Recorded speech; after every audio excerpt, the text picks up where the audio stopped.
Amis des QDN, bonjour et bienvenue dans cette 71e édition de cette magnifique série. 71, c'est incroyable. Bon, alors je vais pas vous montrer énormément de trucs parce que, en fait, j'en ai pas mal en commande, mais ça arrive vraiment au compte-gouttes.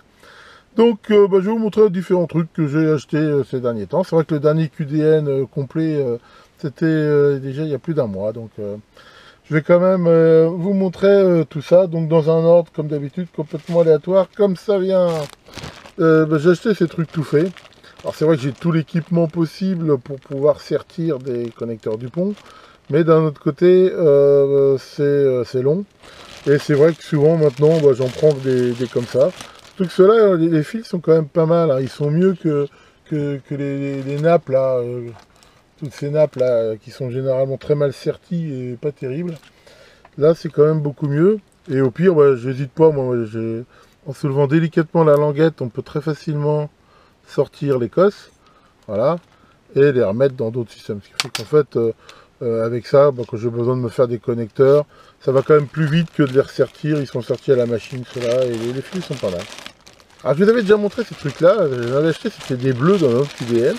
Hein, qui sont des systèmes là, qui permettent assez facilement d'humidifier avec un produit. Et j'en ai repris, hein, parce que ça c'est pour mettre dans mon bureau. C'est simplement pour nettoyer mes lunettes et mes écrans. J'en ai marre, comme tout le monde. Mes lunettes et ça se salit, donc je vais mettre de l'alcool isopropylique dedans. Et voilà, un mouchoir en papier, on humidifie, on nettoie. Et ça marchera aussi bien et ça coûtera beaucoup moins cher que les lingettes et toutes ces conneries. Tiens, j'ai trouvé ce genre de choses. Alors ça, c'est quelque chose, je suis bien content d'avoir trouvé ça. Je vous avais déjà montré dans d'autres QDN des connecteurs que j'utilise pas mal. Alors ils appellent ça, souvent ils appellent ça un peu connecteur aviation, machin, enfin c'est un peu tous les noms. C'est ces fameux connecteurs qui existent avec différents nombres de broches et qui sont verrouillables, hein. On retrouve ça, il y avait ça aussi sur les micros des CB et des choses comme ça, et donc qu'on peut facilement verrouiller. Donc c'est des connecteurs qui sont assez fiables et qui tiennent bien. Et ce que j'ai trouvé là, c'est ces cabochons en caoutchouc qui permettent de les clipser dessus et de les protéger. Ça c'est intéressant.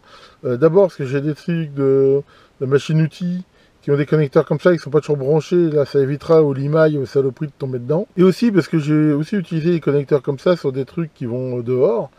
Et voilà, l'avantage c'est que s'il y a des choses qui ne sont pas branchées, ça protège bien de la saleté, ça tient pas mal. C'est facile à mettre, donc voilà, donc là j'en ai pris quelques-uns. Je suis peinard pour un bout de temps. Alors là, j'ai acheté ce truc-là. Alors en fait, c'est deux choses qui n'ont rien à voir, hein. Je vous les montre ensemble, mais elles n'ont rien à voir.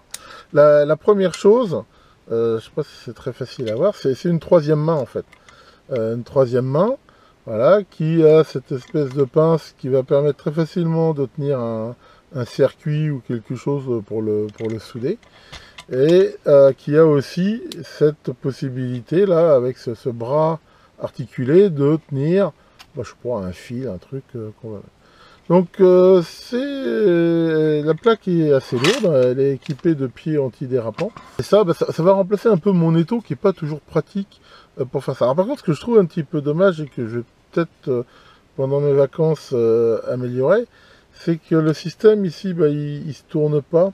Donc c'est vrai que si on veut souder un truc, enfin voilà, pour l'instant c'est fait pour être réglé comme ça. Alors c'est fourni avec une clé Allen là qui permet de serrer plus ou moins la vis là. Mais enfin voilà, c'est plutôt de bonne qualité. Il y a un caoutchouc là, on peut voir sur la pince. Et c'est vrai que là, quand on veut souder une prise, un truc comme ça, je pense que ça sera quand même plus pratique que mon étau. Donc je vais utiliser ça. Et alors sinon, j'ai aussi acheté ces trucs qui eux sont des supports magnétiques. En plus ça tombe bien parce qu'ils vont bien se mettre là. Et c'est des aimants assez forts sur cette plaque. Et eux, par contre, sont équipés de vis, hein, de vis molletées, qui permettent de régler ici la hauteur de ces espèces de colonnes. Et ça, c'est fait pour pouvoir facilement tenir un circuit. Alors, on va faire une petite démo.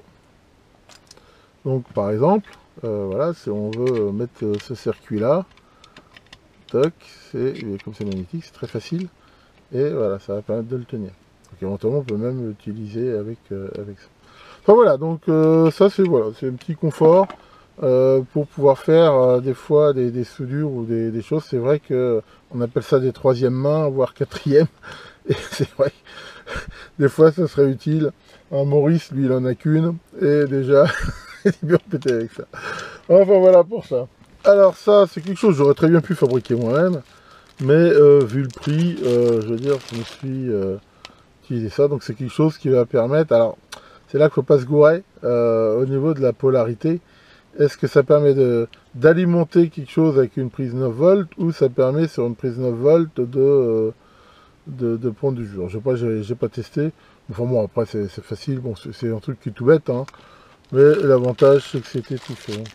Ah, voilà une magnifique boîte. Alors, pourquoi j'ai pris ça? Alors, comme je l'ai parlé tout à l'heure des connecteurs Dupont, les connecteurs Dupont que j'ai, c'est des connecteurs, je veux dire, sans détrompeur et sans verrouillage. Ceux-là, ils sont intéressants dans le sens où c'est des connecteurs qui sont faits pour être mis plutôt fil à fil et qui ont et un détrompeur et un verrouillage.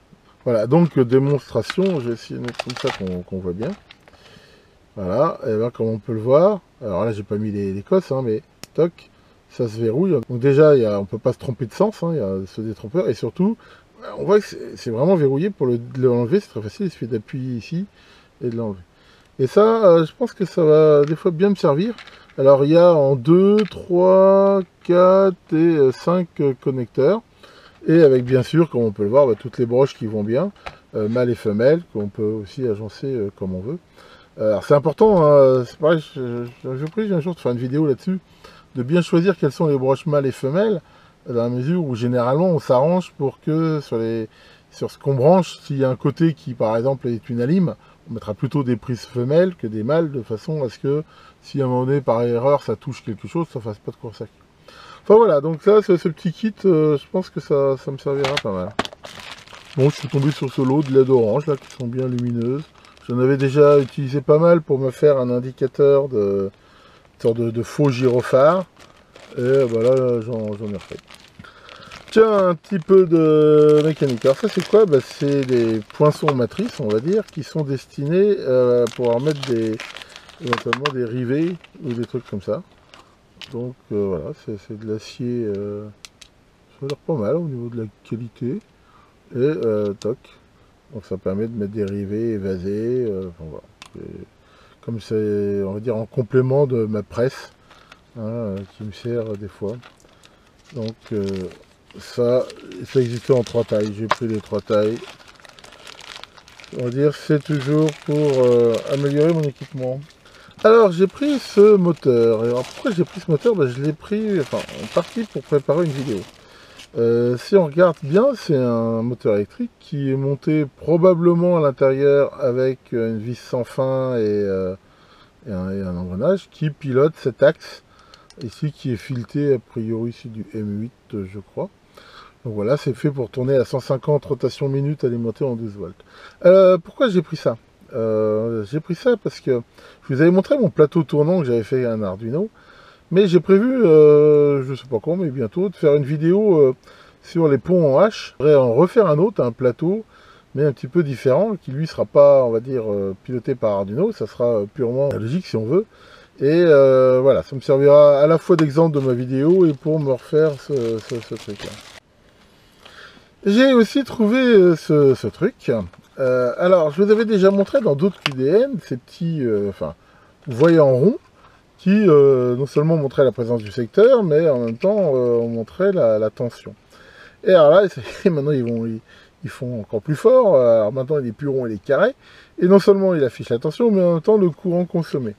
Courant qui, comme on le voit, est mesuré avec ce petit transformateur de courant. C'est un tore dans lequel il suffit de faire passer le fil. Alors attention, un fil simplement, hein. Pas comme j'ai déjà vu faire les deux. Si vous mettez là-dedans un fil d'alimentation avec l'aller et le retour, bah, vous n'aurez rien vu que les deux flux vont s'annuler, hein. Donc là voilà, vous mettez un fil qui est le fil dans lequel vous voulez mesurer le passage du courant et il s'affichera normalement ici, sachant que alors là voilà, c'est pas hyper précis, on voit que ça a une précision de 100 mA, mais par contre ça monte jusqu'à 100 A, donc c'est susceptible de mesurer des courants relativement importants. Alors justement, tiens, on va regarder si ça fonctionne bien et si c'est assez précis. Donc là, j'ai utilisé mon Super CP0071 que je vous ai déjà présenté. Déjà, on va vérifier la tension. Donc là, j'ai mis mon multimètre sur la sortie voltmètre du CP et j'ai branché le bignou. Alors allons-y, sous tension 3, 2, 1, top.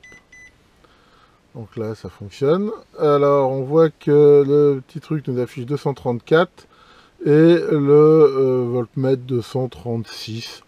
Bon, on va dire, voilà, 2 volts d'erreur sur un truc comme ça. Ça fait de l'ordre de quoi? De 1% d'erreur dans ces eaux-là, ce qui est, veut dire, plus qu'honorable, hein.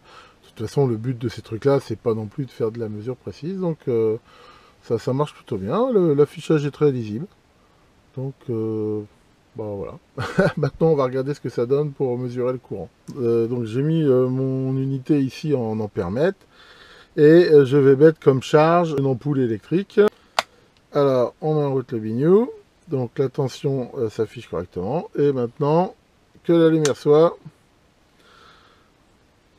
Voilà, donc là, il affiche 0,5 ampères. Et on peut voir que sur le multimètre, on est à 0,46. Et donc, bah, il arrondit à 0,5, ce qui est, je veux dire, correct. Donc, voilà, il n'y a rien à dire par rapport à ça. Je veux dire, ça fonctionne plutôt bien. J'ai pris ce circuit ici, donc ça c'est quoi? C'est un AD8302, c'est une petite platine d'évaluation. C'est un circuit en gros, d'après ce que j'ai vu, qui permet de mesurer deux niveaux RF, hein, de façon on va dire logarithmique, et aussi le déphasage. Et bon voilà, enfin, c'est pareil, j'ai vu ça. Je pense que ça peut peut-être faire l'objet d'une vidéo ou un truc, mais voilà, je suis tombé dessus. Ça va, je sais pas quand je le ferai. Alors, je suis tombé sur ce lot et je veux dire, c'est même une heureuse surprise. Les résistances de 0,1 ohm, elles sont assez intéressantes. Pourquoi? Parce qu'elles permettent facilement de faire des mesures de courant, hein, donc en mettant des shunts et des mesures de courant qui sont, on va dire, assez peu perturbantes, dans la mesure où la chute de tension avec 0,1 ohm, voilà, si on mesure 1 ampère, on perd que 100 millivolts. Alors, comme ça peut paraître beaucoup, mais enfin voilà, c'est quand même pas mal. Alors j'en ai pris ici, j'en ai trouvé des 5 watts et ici des comme ça en 50 watts. Mais bon, je me suis vu le prix au niveau de la précision, et ben je suis, on va dire, heureusement surpris. Hein, je ne vais pas vous le montrer, mais je les ai mesurés, hein, vu que c'est des faibles valeurs avec mon système là, je vous ai montré mon LCR metteur très précis avec des pinces Kevin, et ben elles sont super bonnes. Elles sont à mieux que 1%. Et ça, c'est, on va dire, plutôt une bonne nouvelle. C'est justement, comme ce truc-là, c'est souvent pour faire, enfin, autrement des mesures. Hein. C'est plutôt une bonne nouvelle. Donc, bon, c'est pareil, ça se fait, après, selon ce qu'on veut, on peut les monter sur des radiateurs, et éventuellement avec de la graisse thermique et tout. Enfin, voilà. C'est, on va dire, plutôt bonne pioche. Et c'est vrai que j'en avais quasiment plus, donc avec ça, je suis peinard à un moment. Alors, j'ai repris de ces tarots-là. C'est des tarots qui sont un petit peu spéciaux, dans la mesure où on voit qu'ils ont cette coupe, je veux dire, qui ressemble un peu à un forêt. Et c'est des tarots qui sont particulièrement destinés à tarauder des trous borgnes. C'est que généralement, les tarots, ils poussent le copeau un peu devant, mais comme ça ressort, quand on fait un trou débouchant, je veux dire, c'est pas gênant. Alors que ceux-là, comme on peut voir, ils remontent en fait, grâce au côté hélicoïdal, les copeaux vers le haut. Ce qui permet de faire des trous borgnes. Alors bien sûr, quand on fait des trous borgnes, il faut faire attention à s'arrêter avant la fin, parce que sinon, bah, on force et on pète tout, ça c'est certain. Donc là, c'est des N3, hein, c'est le truc que j'utilise le plus. J'en avais déjà, j'en ai cassé quelques-uns, justement en faisant ce que je vous ai dit de ne pas faire, d'aller au fond et de les péter. Les tarots, c'est fragile, surtout en petit diamètre. Donc j'ai repris ça. Alors maintenant, tiens, j'ai aussi pris cette petite pochette qui contient différents outils en acier trempé, voilà, qui permettent après de faire différents travaux sur, a priori c'est pas forcément fait pour du métal, mais plutôt sur du bois. Voilà, il y a des bédanes, il y a un petit peu de tout. Donc j'ai pris cette pochette. Donc voilà, ça c'est, je vous ai montré là tout ce que j'ai trouvé sur bien essentiellement de Banggood et eBay, je pense. Alors là, je vais vous montrer quelque chose que j'ai trouvé sympa, même si j'ai eu un petit problème avec. Alors ça, j'ai trouvé ça chez Noz. Alors, je sais pas si vous le trouverez, en Oz, il y a des magasins partout, mais ils achètent des lots à ce qu'on trouve dans tous, je sais rien. Ça coûtait pas bien cher, 4,50 €. Mais le concept de ce truc-là est assez génial. C'est quoi l'idée? Alors, je sais pas si c'était un concours Lépine ou autre, c'est que c'est vrai que souvent on a une perceuse sans fil, et il arrive que dans certains cas de bricolage, et là on s'est obligé de faire des trous, des avant-trous et de visser. Donc on perce, on visse, on perce, on visse, et c'est vrai que dans un cas comme ça, c'est quand même assez chiant à chaque fois d'enlever le mandrin, de remettre le truc et tout. Alors, il y a une solution, c'est que j'ai souvent utilisé, c'est d'avoir deux perceuses visseuses, pourquoi pas. Mais sinon, il y a cette idée-là. Alors, c'est quoi le principe, hein, bon, là, je vous montrer l'emballage, mais je l'ai déjà ouvert. L'idée, c'est quoi? Eh ben, c'est que c'est d'abord constitué de cette partie-là, qui, elle, va se mettre généralement dans le mandrin de la visseuse ou de la perceuse, et qui c'est déjà un mandrin. Donc ce mandrin, je vais par exemple, là, voilà, je fais un exemple, hein, j'ai mis un forêt, là ça doit être un 5 mm, forêt que bien sûr on va pouvoir serrer, voilà, grâce à ça se serre à la main. Et donc, une fois qu'on a mis ça, bah, là ça fait, je veux dire, juste on va dire une sorte de rallonge. Et après, on va avoir cette partie-là, qui, elle, permet de mettre là différents embouts, hein, c'est tout à fait standard, là, on voit un embout posidrive, mais tac, on voit qu'on peut très facilement remettre ça dessus. Donc là, l'idée, c'est que on commence à enlever ça, on fait un trou ou plusieurs, et dès qu'on veut visser, on reprend ça, tac, on le remet dessus, et tout de suite, et on peut visser. Et voilà, c'est ça le concept. J'ai trouvé ça, je veux dire, ingénieux quelque part. Alors, où j'étais un petit peu, mais ça, alors, est-ce que c'est que le modèle que j'ai eu ou c'est un défaut endémique de ce truc-là? Bah, j'en sais rien, vu que j'en ai eu un. C'est qu'on voit que cette partie-là se verrouille sur celle-ci grâce à cette gorge et à un système qui est très connu ici, d'avoir une bille qui est appuyée qu'un ressort, et normalement, il y a un truc qui devait être serti. Et au moment où j'ai pris le truc en main, pling, il y a tout qui a sauté. Et alors, j'ai jamais retrouvé la pièce d'origine, hein, parce que les fameux trous noirs de mon labo, il y a des trucs qui tombent, on les retrouve jamais, je sais pas où ils sont. Et par contre, j'ai retrouvé la bille et le ressort, et bah, j'ai remis une pièce, mais ça tenait pas bien. Enfin bon, il n'y a pas beaucoup d'épaisseur. Toujours est-il que j'ai remis là cette gaine qui permet de le tenir, et a priori, voilà, ça remarche bien. Mais voilà. Donc, bah voilà, c'est un concept, on va dire, que j'ai trouvé quelque part. Enfin, c'est ingénieux, quoi, je veux dire, fallait y penser. Donc, voilà, le prochain coup, j'aurai besoin de percer visser. Et d'ailleurs, je rappelle que c'est vrai que maintenant, avec ces perceuses qu'on a qui ont beaucoup de couples et on a des tas de vis qu'on a tendance à mettre sans avant-trou, mais c'est pas toujours une bonne idée. En théorie, hein, parce que m'a toujours appris mon papa, c'est qu'une vis, on fait un avant-trou, si on veut qu'elle soit bien mise, on fait pas tout à force. Surtout dans le temps qu'on les vissait à la main, je crois aussi.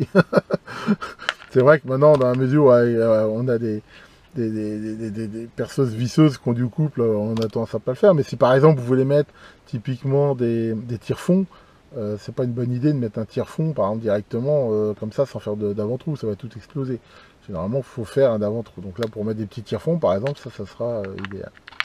Alors sinon, j'ai reçu une pub d'une sous-boîte d'un fournisseur de trucs mécaniques au télo bien connu, il s'appelle Métier et Passion, qui mettait en promo quelque chose que je ne vais pas vous montrer maintenant parce que je ne l'ai pas reçu, mais j'espère le recevoir rapidement et je ferai, je pense, un QDN Focus dessus spécial, parce que c'est quelque chose aussi qu'on verra assez ingénieux, mais j'en ai profité, vu qu'il y avait le port gratuit pour ce truc-là, de commander d'autres trucs.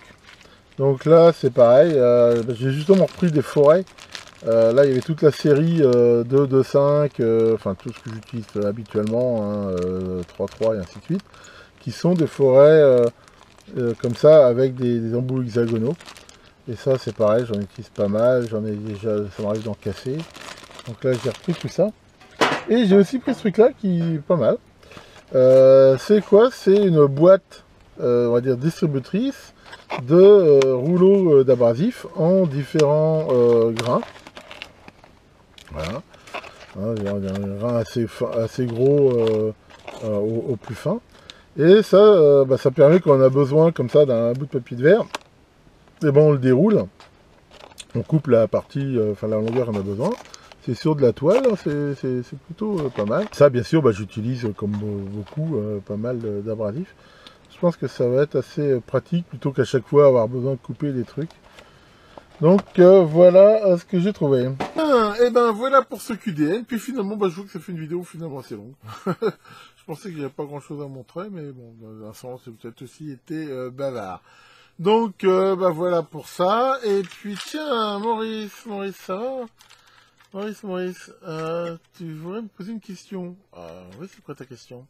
Pourquoi il y a de moins en moins de cirques? Bah, c'est parce que tous les clowns se lancent dans la politique. Bon, c'est vrai que les politiciens, je les aime pas trop. Alors, bah là-dessus, bah voilà, bah, il fait très beau, donc le beau temps est revenu. Je vais peut-être aller enfin à la plage, j'ai même pas encore été. Et puis sinon, bah j'ai plein de trucs à faire, comme d'hab. Et peut-être même d'autres vidéos. Enfin bon, c'est vrai que j'en fais beaucoup quand même. Peut-être que je passe aussi du temps pour faire un peu autre chose. Enfin, là-dessus, bah, je vous souhaite à tous un excellent 14 juillet, plein de beaux feux d'artifice, avec Big Pétard vous éclaire la nuit. À très bientôt pour de nouvelles vidéos.